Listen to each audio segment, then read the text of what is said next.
Pierre Sauvageau, on s'était vu, je le rappelais en début d'émission la semaine dernière, pour récapituler quelles étaient les forces en présence. Ce qui ressortait vraiment, c'est cette synergie autour du dossier marseillais, l'union et l'équilibre. C'est pas moi qui le dis, c'est Bob Scott à l'instant dans cette interview, aussi bien du domaine culturel, politique, économique. C'est ce qui a transparu dans ce dossier. Moi, je crois que c'était important, y compris le fait que entre les acteurs culturels, les artistes, les politiques, par exemple, chacun jouait son rôle. Et par exemple, voilà, on peut faire des supputations. On avait tous très très peur de la ville de Bordeaux, parce qu'on se disait, oh là là, Bordeaux, il y a Alain Juppé, c'est pas n'importe qui. Et effectivement, Alain Juppé, c'est pas n'importe qui. Rétrospectivement, dans les discussions de couloir d'après, c'est peut-être que Alain Juppé a pris trop de place dans sa propre candidature. Voilà, c'est vraiment c'est des conversations de couloir. Ce qui vient faire taire en fait les rumeurs d'un choix plus politique que culturel, voire économique. Bernard Latarjet. D'abord, dans les 13 experts, il y a 7 experts européens non français qui ne sont pas des passionnés de l'actualité politique française. Parmi les 6 qui sont français, je les connais à peu près tous. Ce sont d'abord des personnalités culturelles indépendantes qui ont fait la preuve de leur indépendance tout au long de leur carrière.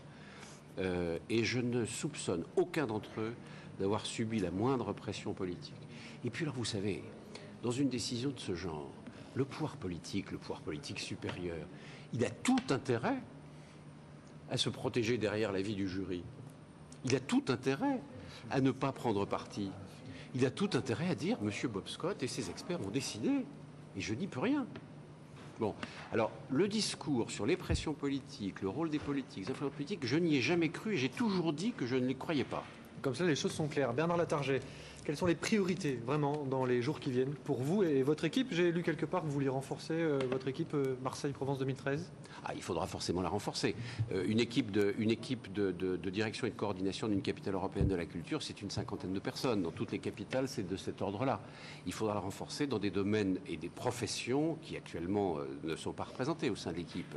La production d'un événement de cette dimension, de la gestion d'un budget de cette dimension, fait appel à des directeurs de production confirmés, donc à des métiers, à des professions qui actuellement ne figurent pas dans l'équipe, qui était une équipe de conception d'un projet, mais qui n'était pas une équipe de mise en œuvre. Bon, donc on va le développer progressivement. Votre première décision, votre première action, est-ce que ce sera d'aller boucler le budget, concrétiser les crédits qui ont été promis pour cette manifestation? Non, ma première décision, ça va être de partir des projets et des programmes qui sont déjà engagés, que nous avons déjà engagés à titre de démonstration de notre capacité à faire ce que nous disons que nous allons faire, donc qui ont été engagés en 2008 et que nous voulons amplifier en 2009, 2010, et qui sont les projets fondamentaux de la future capitale européenne de la culture.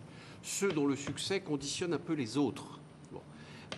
Et pour cela, quel est en effet le budget 2009 ? Vous savez que ce budget de capitale européenne de la culture, c'est un budget réparti sur 4 ans, sur lequel nous devons obtenir les engagements des différents financeurs, à commencer par les collectivités publiques, dès maintenant pour 2009. Donc c'est de boucler ces projets déjà engagés, qui sont les piliers de la future capitale et qu'il va falloir développer en priorité en 2009 et poursuivre bien sûr au cours des années suivantes. Daniel Herman, sur quelle base solide existante déjà, Marseille peut-elle s'appuyer? Alors, on parle de Marseille, c'est vrai qu'il y a plus de 130 villes représentées dans ce projet, de hier à Arles, on l'a souvent répété. Marseille en tout cas, sur quel projet concret peut-elle s'appuyer d'ores et déjà pour mener à bien ce projet jusqu'en 2013? Il y a beaucoup de questions de MUSEM, mais cela on se projette un peu dans l'avenir. Parlons du MUSEM par exemple. Le MUSEM, c'est le dossier ficelé, bouclé, solide. Tout à fait, puisque l'État va débloquer bientôt 5 millions d'euros. Donc le MUSEM va se faire. Ce faisant, bien sûr, la région fera sa maison de la Méditerranée. Il y a le silo qui est en train de se faire. Oui. Il va y avoir l'aménagement du J1 de la gare maritime. Vous savez très bien aussi qu'il y a d'autres projets qui sont en train de se finaliser, qui sont le château de la Busine. Enfin, il y a beaucoup de grands projets qui vont se réaliser. Et je pense que là, c'est très très important parce que c'est un réaménagement du territoire de Marseille par rapport à un centre de gravité qui, bien sûr, se déplace un peu vers la Joliette et vers Euroméditerranée, mais qui va exploser dans toute la ville. Alors 98 millions de budget apparemment, apparemment même c'est ce qui est annoncé pour ce projet. L'État mettra la main à la poche aussi. Christine Albanel l'a confirmé. Ça rentre dans une politique globale culturel, parce que Marseille sera représenté, mais l'État français sera représenté aussi. Elle nous l'a confirmé hier, Emmanuel Dean l'a rencontré. Je crois qu'on peut attendre une aventure maintenant de 5 ans qui est lancée. Évidemment, la mobilisation de tous et aussi la mobilisation de l'État. Et je pense en particulier au projet du MUSEM avec la rénovation du Fort Saint-Jean, le projet de Rudy Ricciotti. Il est sûr que c'est quelque chose qu'on voulait faire, mais maintenant, ça prend encore plus de sens, bien sûr, encore plus d'urgence. Une ville capitale européenne de la culture, ça veut dire que l'État est à ses côtés. Ça veut dire qu'il n'y a pas que la ville qui est lauréate, que c'est vraiment tout le pays qui devient lauréat avec elle. C'est un pays qui se mobilise derrière une ville, c'est réconfortant aussi, Bernard Latarjet. Ah oui, c'est très réconfortant. Pas seulement le pays. J'ai été frappé aujourd'hui du nombre et de la qualité des messages de soutien et d'enthousiasme que j'ai reçus de toute l'Europe. Des artistes, des professionnels de la culture, des institutions et de la Méditerranée. Maroc, Algérie, Liban, aujourd'hui même. Et ce matin, j'ai reçu un coup de téléphone du directeur de la capitale européenne de la culture de Linz, qui commence en 2009, dans quelques semaines, et qui m'a appelé pour me dire « Je prends l'avion dans 1 heure et je viens faire la fête avec vous ce soir. » Il vient d'arriver il y a une demi-heure. Je l'ai quitté là avant de venir au studio. Alors, j'ai repris une autre expression. Vous avez été beaucoup sollicité par les médias depuis hier. Toutes les villes d'Europe deviennent méditerranéennes. Est-ce que la Grande Bleue, finalement, ce qui nous sépare du Maghreb, mais aussi du Proche-Orient, ça a été la force de ce projet, à savoir qu'il y a un tropisme vers le sud de toute l'Europe, finalement. C'est plutôt l'inverse qui aujourd'hui développe des tensions, des fractures et des problèmes. C'est plutôt le fait que l'Europe est et va rester pendant très longtemps le plus grand territoire d'accueil du monde.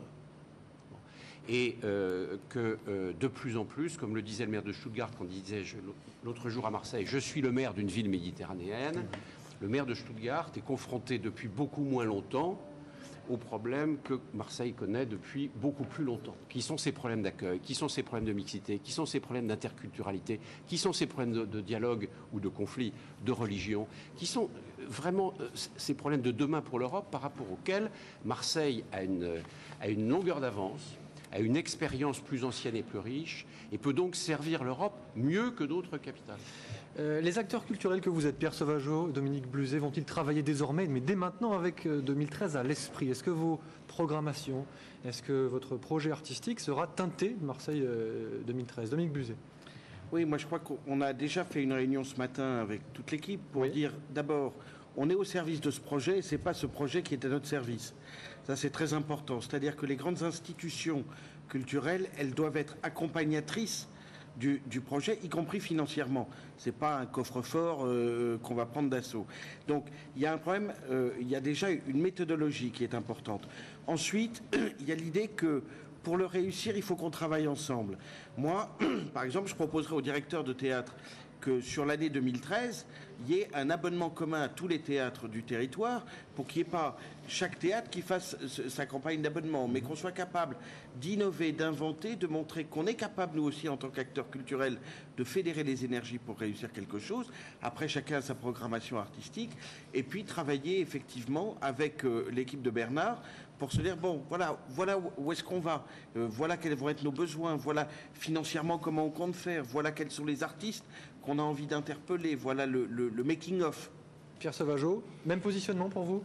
Oui, c'est en tout cas pour lieu public, pour les arts de la rue en général, ici c'est une page qui s'ouvre. Enfin, c'est à la fois une page qui se tourne et une nouvelle qui s'ouvre. C'est un changement radical d'avenir. D'autant plus que les arts de la rue à Marseille, tout le monde en parle, on ne les voit pas beaucoup. Qu'on travaille beaucoup avec l'Europe, les compagnies du territoire travaillent beaucoup en Europe, et en même temps on ne les voit pas beaucoup sur le territoire. Lieu public, par exemple, on pilote un réseau européen, on fait des productions européennes qui ne viennent jamais à Marseille. Donc là, on a vraiment, avec le projet 2013, on a tout d'un coup un mélange de tout ce qu'on pouvait faire qui va pouvoir trouver sa place sur notre territoire proche. C'est un changement absolument radical. Alors il y a aussi quelques sceptiques, du moins des prudents dans le monde culturel. Écoutez, Richard Martin, le directeur du théâtre Tourski, il était l'invité d'Igor Saïri dans LCM+, à la mi-journée. Il était interrogé sur notre plateau.